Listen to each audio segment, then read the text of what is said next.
পাটাকে ভাঁজ করুন। এই পাটাকে যতটা পারবেন ভাঁজ করুন। ওই পাটা ছেড়ে দিন, ডান পাটা ছেড়ে দিন, বাঁ পাটা যতটা পারবেন ভাঁজ করুন। ঠিক আছে, ভাঁজ করছেন তো? এবারে ডান পাটা বাঁ পায়ের উপরে রাখুন। হ্যাঁ, এবারে ডান পাটা চেপে ভাঁজ করুন। হ্যাঁ, এরকম করে যতটা পারবেন চাপবেন। চেপে 1 2 3 4 5 6 7 8 9 10 এরকম করে 10 সেকেন্ড হোল্ড করবেন, আবার ছেড়ে দেবেন। ঠিক আছে? হ্যাঁ, ছেড়ে দিন, ডান পাটা ছেড়ে দিন। হ্যাঁ, আবার আবার বাঁ পাটা যতটা পারবেন নিজে নিজে ভাঁজ করবেন, যতটা পারবেন করলেন। তারপরে ডান পাটা বাঁ পায়ের উপরে দিলেন, নিয়ে আবার চাপ দিলেন, চাপ দিন।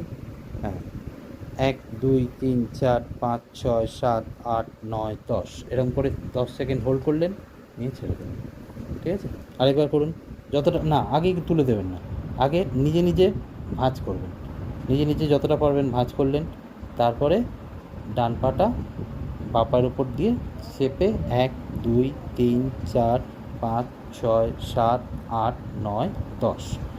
ঠিক আছে, এরকম করলে কি হবে, তাহলে তাড়াতাড়ি আপনার হাঁটুটা ভাঁজ হয়ে যাবে। হ্যাঁ, খুব তাড়াতাড়ি আপনার এই গোড়ালিটা আপনি এখানে টাচ করতে পারবেন। ঠিক আছে।